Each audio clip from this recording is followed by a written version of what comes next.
Alright, magandang tanghali, magandang hapon sa ating mga nakapag-subscribe. Thank you po sa iyong pag-subscribe sa ating channel, no? Ah, ako po magpasalamat sa inyo, no? Kayo po ay nakikiisa sa atin, o nagiging tawag natin dito ay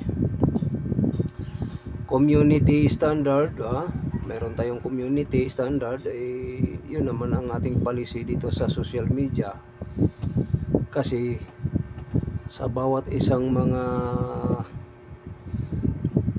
nagiging content creator o about sa politics, dito tayo, no? Lalo nang masyado nang nahihirapan ang bayan, ay dito tayo sa ating social media, sa ating channel, YouTube channel, Daniel Liba PH.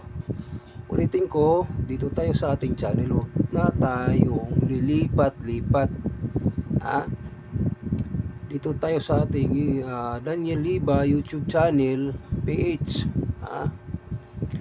Ako po sa inyo magpasalamat kasi kahit papano kayo po ay nakapag-subscribe na.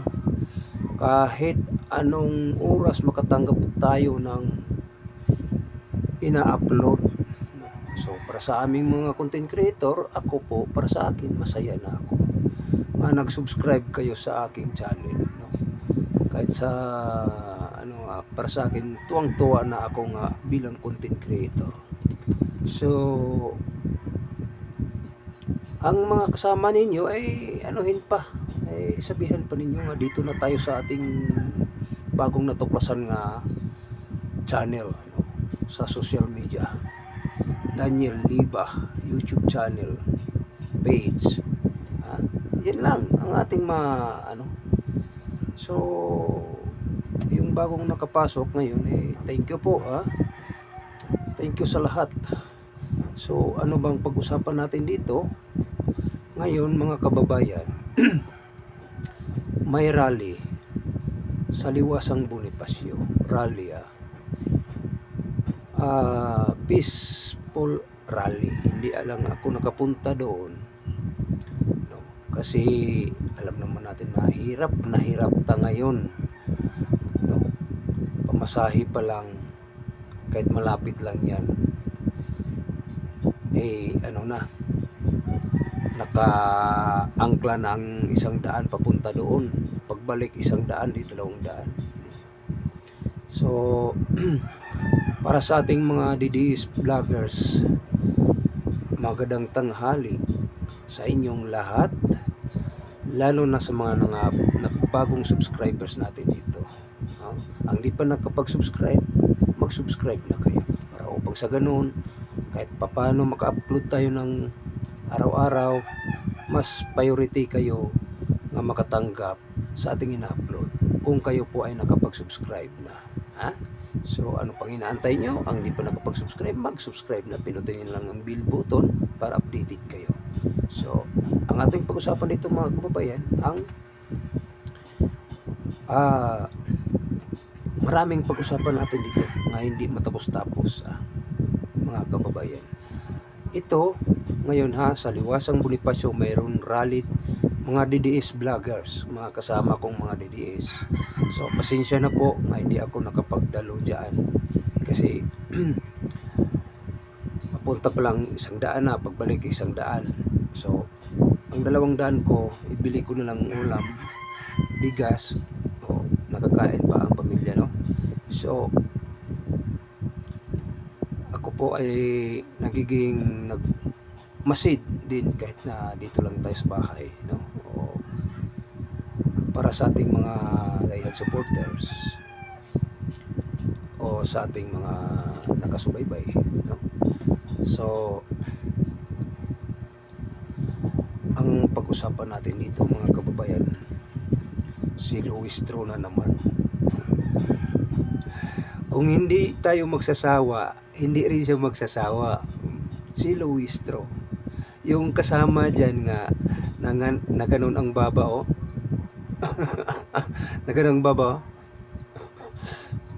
Aka- akala mo naigo sa baliw, akala mo natama sa baliw, no? Yung kasama ni Luistro, eh, sabi nila abogado. Ito rin si Luistro, sabi nila abogado, abogadong ano. Ngayon mga kababayan, okay, shout out sa inyong lahat, mga followers kong bagong nakapag-subscribe dito. Shout out sa inyo. Mabuhay kayo. Tuloy-tuloy lang kayo dito sa ating programa. Ang ating programa, matiwalag sa gobyerno o nagwawalda sa ating pira nga hindi sa kanila, o inaabuso yung batas, o inaabuso yung mamayang Pilipino, no? So dito tayo sa ating channel o sa ating social media, parang sa ganun na matauhan din yung mga nandyan sa gobyerno nga nag-abuso, na para makakarating sa mga kasama nating mga ay nandyan sa mga lansangan nga para maano nila, no? So wala namang masama doon sa ating mga ano, kasi dito tayo sa social media, ang atin lang may karapatan tayo nga magsalita, may tinatawag tayong freedom of expression, may freedom of speech, magsalita tayo sa ating gusto nating isasabihin, nga ipaliwanag natin sa buong mamayang Pilipino, buong katauhan, buong sambayan ng Pilipino, buong mundo, dito sa social media, para sa ganun na tayo po ayaw natin yung mga abusado na kuno sila ay nandyan sa katuwiran, pero katuwirang baluktot, katuwirang baluktot. Ikaw nandyan sa gobyerno, tandaan natin yan. Lagi niyong minapulayo ang mga nandyan nga nasa gobyerno nga naging totoo. Kayong sa gobyernong baluktot, huwag kayong magpapaniwala sa mamayang Pilipino. Kaya nandito kami sa social media para isiliawat na, para isigaw namin ang katarungan rason sa bawat mamayang Pilipino. May tinatawag tayong freedom of expression, may tinatawag tayong freedom of speech, lahat. Bilang tayo po ay sambayan ng Pilipino, isang makilaban sa rason natin nga bilang katotohanan. Walang mag-aapak kung walang magpaapak. Maniwala kayo sa akin na hindi. Dito na lang tayo sa ating social media pang inantay, di mag-subscribe na kayo. So dito si Luis Castro, nandyan tinatawag Akbayan Makablog, kuno isang abogado sa dyan sa Malacanang. Kaso lang mga abusado kayo, inabuso ninyong institusyon, konstitusyon, inabuso ninyo ang ating mga batas. Huwag nyo iabuso ang batas, huwag nyo abusuhin ang mamayang Pilipino, kasi kung masubrahan na, abay, baga masikwati kayo. Kung di masikwati kayo, mag-ihi-ihi kayo sa inyo sarwal. Ang inyong binabato sa tao, babalik yan sa inyo. Kaya sinasabi ko sa inyo, bumato man kayong tinapay, baslan kayo ng tinapay, okay lang. Pero kung bumato kayo ng bato, baslan kayo ng matalas pang ibato, ibalik sa'yo, baka mapuslak yung puso nyo. Yan ang tandaan. Sinasabi namin dito sa social media, walang magpaloko kung walang manluloko. Walang manluloko kung walang magpaloko. Ganun lang. Ngayon, nagising na ang mamayang Pilipino, walang magpaloko para walang manluloko. Kahit sa ganun pa man, meron pa man nandiyan sa Malacanang mangluloko, nagpakaroon ingnon, nagpakarin sabihin matuwid na daan, pero isang tiwalag sa gobyerno. Ito isang Luis Castro. Kasama niya si Ngiwi, mga Akbayan Vlog, Makabayan Vlog. Yan. Lagi nilang minapula ang mamayang Pilipino, sambayanang Pilipino. Na i-impeach natin si Sara Duterte para sa ganoon mawala na sila. Mali kayo diyaanan sa gobyerno. Nakatanggap kayo ng malita-malitang pera. Nawala ang usapin malita-malitang pera. Mga kababayan. Sakit namin yan. Nasasaktan ang damdamin naming mamayang Pilipino. Inaabuso ninyo ang aming pera nga buhis nandyan nakalagay sa gobyerno. Ninakaw ninyo harap-harapan ang ating sambayanang Pilipino. Akala ninyo na walang matuligsa sa inyo. Huwag niyo sabihin nga kayo po ay nasa katuwiran. Huwag kayong magpapanggap. Kasi kayo kung magpapanggap, baka kinabukasan saan kayo pulutin. No? Umanda kayo. Si Inday Sara kung ma-impeach, kunwari lang ma-impeach si Inday Sara sa itong minapula ninyo, inaabuso nyo ang lahat ng mamayang Pilipino, magprotesta na, lalabas na ang mamayang Pilipino para isigaw, lumayas na kayo dyan sa posisyon na inyo.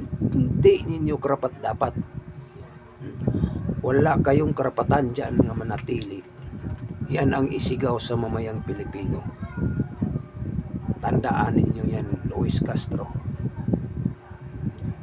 Mga abusado, mga tiwalag sa gobyerno, kayo. Ito bang kagaya ba dito sa ating mga kababayan dito sa lugar na tong tinirahan ko?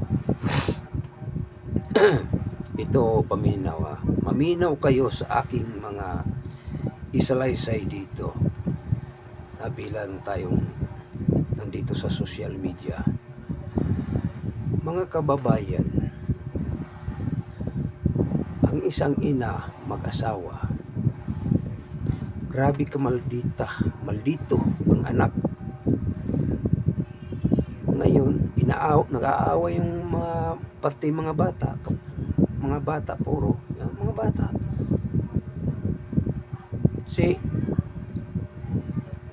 Nakita din sa ama nga sinasabihan na huwag yung mag-aaway kayo dyan.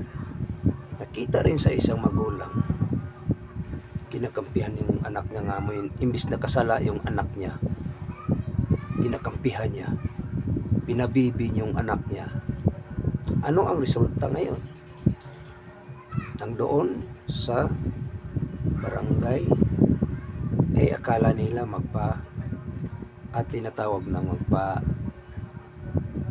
tinatawag nga imbestigahan lang.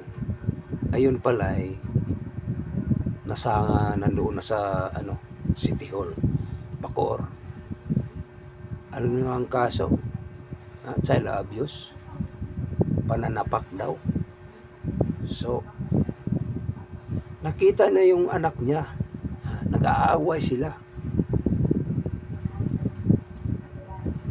Pinuna yung anak niya. Ang sabi niya, bakit sinampal mo yung anak ko?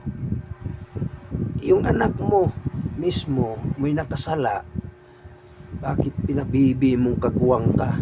Ah? Hmm? Dito magkapitbahay lang tayo dito. Titirahin kita sa social media. Magkapitbahay tayo dito. Yung anak mo, sobra kamal salbahe, di mo pinupuna, pinabibi mong pinabibi. Ngayon, nagdemanda kayo, tapos pinakulong pa ninyong mama, ang bait-bait na yung mama, hindi nga yun sinapak, hindi yun sinapak, kinasuhan pa niyo yung child abuse. Disiplinahin yung anak ninyo, mga loko kayo, mga magulang, wala kayong disiplina sa sarili nyo, kaya hindi kayo makadisiplina sa anak nyo. Disiplinahin yung anak nyo, huwag nyong pabibihin. Kahit nakita nyong may mali ng anak nyo, huwag nyong pahayaan na ipapatuloy yung kalukuhan yan. Ikaw, may anak ka, ako may anak. Pero mga anak ko, disiplinado. Lumaki sila. Walang kalaban-laban walang kaaway sa mga simulang pagkabata hanggang lumaki. Walang sila yan. No? Kasi disiplinado sila sa magulang. Kasi disiplinado ring magulang. Kung kayo, yung mga anak nyo, pabibihin nyo, kahit may mali, hindi nyo pinupuna, huwag nyo pabibihin. Huwag kayong magdemanda kung magsuntukan puro mga anak. Ngayon kayo, magdemanda kayo. Sinabihan yung anak mo, oy, huwag kayong mag-aaway. Nakita rin isa, bakit inano mo ba yung anak ko?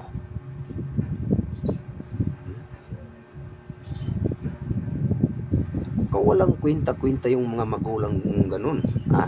Sasabihin ko talaga dito sa social media, walang kakwenta-kwenta yung magulang nga walang disiplina, hindi marunong magdisiplina sa sariling, hindi marunong magdisiplina sa anak.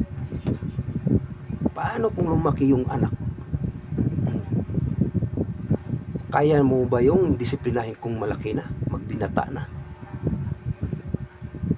Mintras maliit pa yun, disiplinahin ninyo. Kahit sinong mga magulang sa inyo, wala akong kinaano dito sa social media. Wala akong kinakampihan. Karapatan sa bawat isang mga magulang magdisiplina. Huwag niyong hayaan kahit may kasalanan, hindi niyo pwedeng disiplinahin. Dito, magkapitbahay lang tayo dito. Kagaya dito ngayon sa ating sa ating bansa ngayon, ang presidente natin walang disiplina sa sarili. Yung mga tauhan niya walang disiplina sa sarili. Bakit? Wala nga disiplina ang nandyan sa gobyerno Yung pangulo walang disiplina sa sarili. Paano disiplinahin niya yung mga niya sa mga cabinet members ni itong presidente natin ngayon? Paano niya disiplinahin? Mismo siya ang sarili, hindi siya nakadisiplina. Parang ganun lang yun. Kayong mga magulang, disiplinahin yung mga anak ninyo. Parang sa ganun, pag lumaki ng lumaki, na nila yung napasok yung nila nga may disiplina kami, parang ganun ang mangyari. Pero kung hayaan mo lang yan, kahit nakasuntok na yan, kahit pa yan, nakadali na yan, kung anong nakadali, pinabibi mo rin, hinayaan mo lang, hindi mo dinisiplina, parang ikaw rin wala kang disiplina. Dito tayo sa social media, di tayo dyan. Parehas tayo dito, ito, kung saan itong makakarating ito, para sa akin, maganda itong mga maparinig natin sa mga magulang about sa mga bata nga maliliit pa, nga marunong na magsuntukan sa bawat isang mga bata din, no? Hanggang mapahamak yung mga magulang nila, nag-away-away yung mga kasi magulang, di ba? Saan na ngayon ang isang magulang ngayon? Nandoon, nakakulong, kinasuhan ng child abuse. Mabuti kung sabi ko nga may ano yan piyansa. May piyansa yan. Paano kayo mga magulang Hindi ko kayo kinusinti para sa mga anak natin lahat. Para magising ang ating mga kabataan na habang lumaki sila, disiplinado sila sa magulang. Huwag niyong sabihin na disiplinado yung mga anak namin. Isang konsentidor ka kung ikaw ang magrason kang ganun. Konsentidor ka sa anak mo. Disiplinado mo ng mga anak namin. Uulitin ko, konsentidor ka. Kaya ikaw magulang, wala kang disiplina sa sarili mo mismo.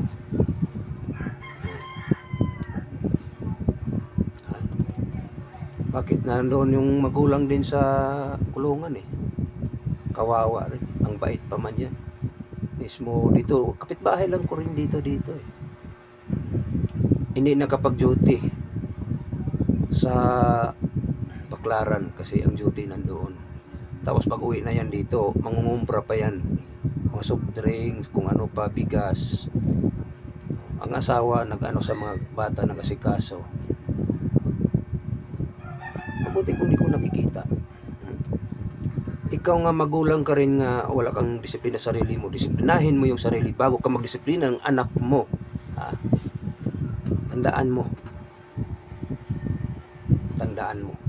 Kahit sino dito sa ating mga kapag sabihin mo sa dito nga disiplinado ng anak ko, walang kaalaban, walang kaaway yan, ikaw konsentidor, wala kang disiplina sa sarili mo. Totoo yun. Dito lang yun real talk tayo. Real talk tayo kasi nangyayari na.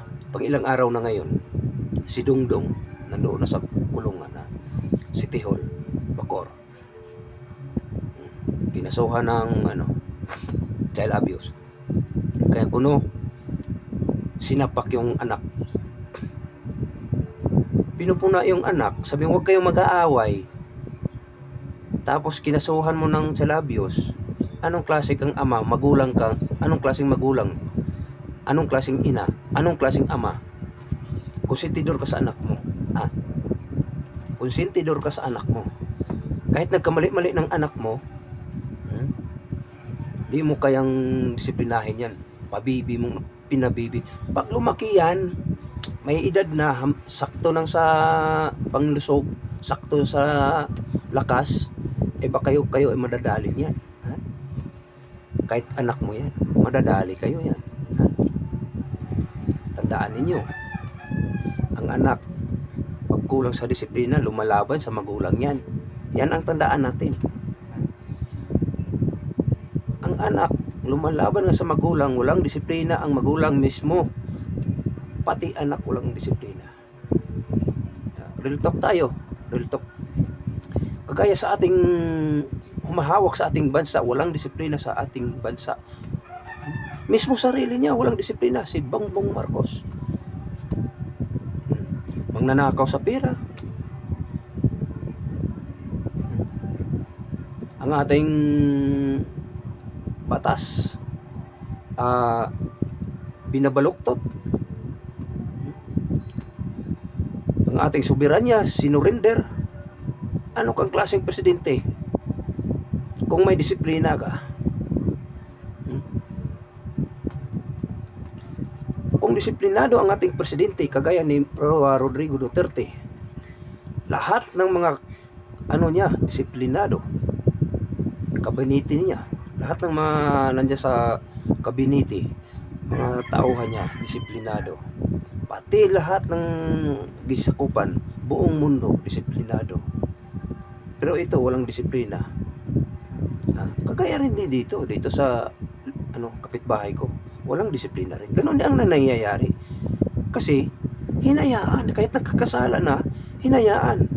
Okay, masasabi natin dito, tama lang din eh. Walang disiplina yung magulang eh. Kahit nakasala ng yung anak niya, pinabibi pa niya, tinakpan pa yung anak niya nga kahit may kasalanan na. Tatakpan pa. Parang si Buying Rimulya ba? Yung anak niya, may nahulihan ng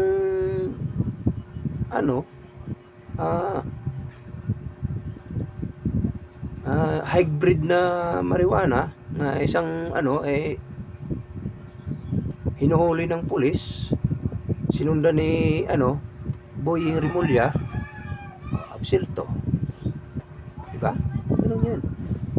Kasi hindi niya disiplina yung maliit pa. Ang magulang walang disiplina.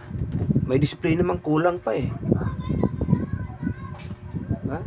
Ganun yung ang sa tao. Takbo ng pag-iisip ng tao.